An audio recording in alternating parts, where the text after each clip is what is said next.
Pretty good. It's my shadow. It's the only one that walks beside me. For real, folks. I just got done at the Baptist church. Got baptized today. It's November 1st, 2020. Sunday.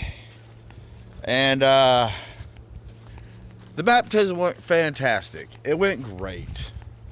I didn't attend service. They were a little bummed out about that, and I tried to explain, to the pastor, look, I even got my bike with a trunk in the rack off of it now, trying to lessen my resistance, lighten my load, be a little cooler, more dynamic.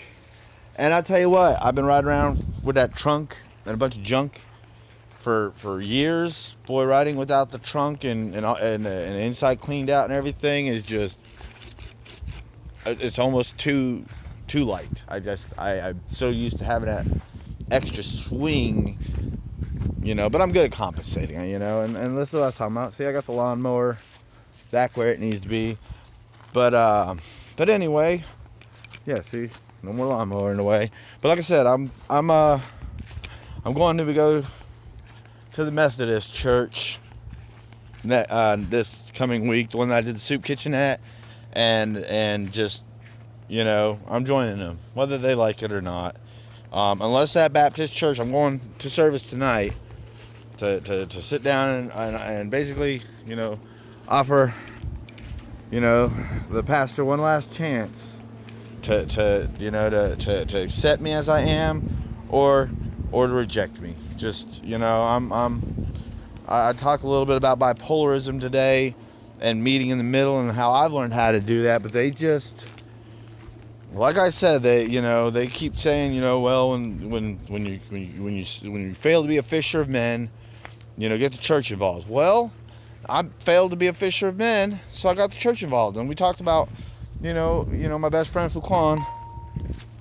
Okay, that's not the recorder done. That's just a ding ding from a notification. I gotta watch it because I've only got 300 megabytes to record a video.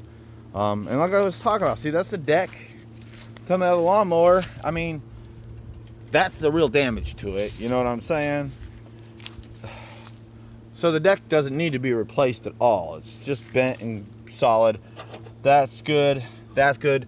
Just that pulley wore out, and literally the bearing was fine and the pulley was fine. What happened was something got run over like a towel, and it stopped the blade, and the belt, after we replaced it, was so tight it literally wore the teeth on the inside of the pulley out, and it wore the teeth, the female part, and it wore the male part out to the bearing, or no, the male part out to the blade. It literally wore that out after it wore that out. So that's literally why I got to do the pulley, is just because it wore out, rounded out. Same with the pulley. Pulley's fine, just the bottom wore out up against the blade. That's it. And that's $150, $75 each piece, I believe. A couple of blades, fix or ignore that little corner there, bam.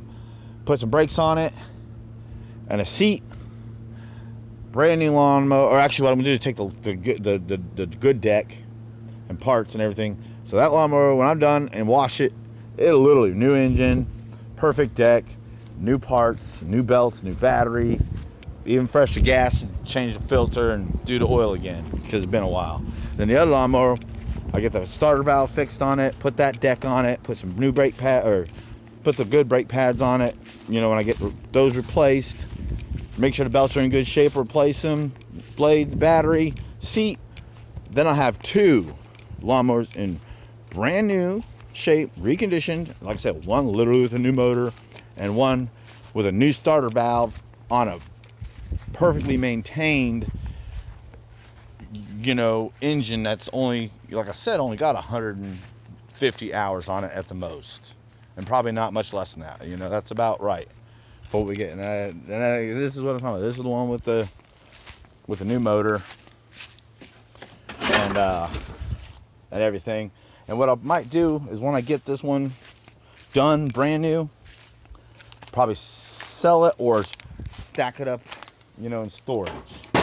Then take the one with the older motor with the new starter valve when I get it done, and depending on how many hours I actually end up putting on that one first, if they're about even, then I'll go ahead and just keep using that mower till the starter valve fails, change the starter valve out, and then switch over to the other mower.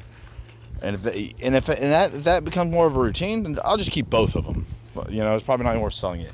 But if I get to the point where one of them just lasting forever, like I said, the one that's got the new motor, new parts, new everything, I'll sell it in a remanufactured condition, and just literally, like you see that one without the deck and the trailer. And then if I ever do got a yard or something to mow, I'll go toss the deck up under it. I've gotten to the point where I can do that in 5 or 10 minutes sometimes when I was in routine. It's just, it's just a handful of little cotter pins and a belt and a cable. Nothing to it really. They did design to do it really well by hand, And this is, this is the one with the it's dirty, but the perfect shaped deck, and the motor.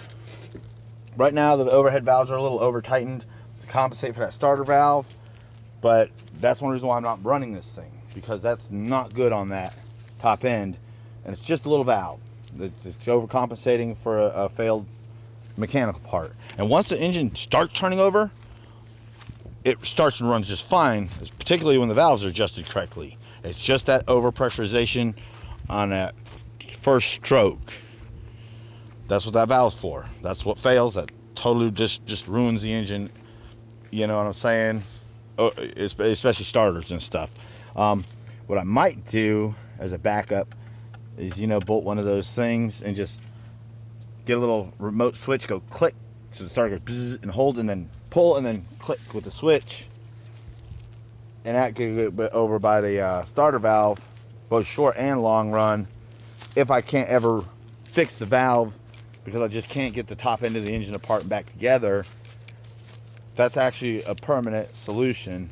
You know what I'm saying? I could also just crossed my mind, what about looking into like a bigger battery and a bigger starter, or even maybe a capacitor system with, again, a super big starter, to force that thing.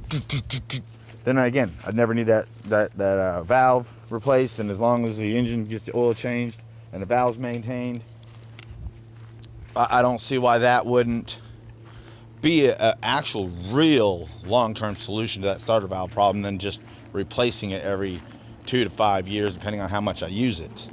That's some real good thinking. I'm actually really going to look into a bigger starter and battery and or capacitor to change out that starter valve problem forever without ever getting inside the motors. Good job. All right, well, this is about 8 minutes now. Still a nice video, and it's just it's a wonderful day. I mean, absolutely gorgeous day. Just fun in the sun, for real. And I almost got rid of all the ants.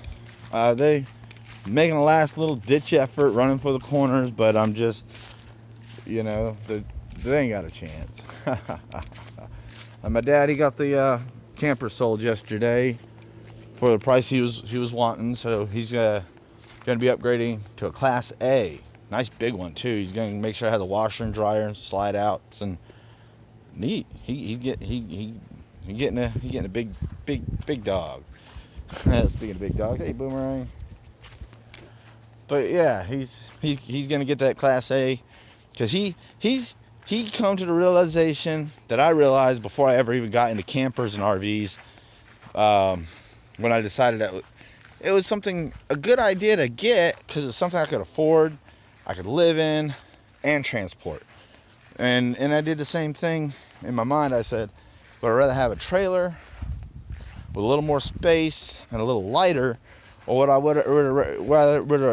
rather have an actual RV?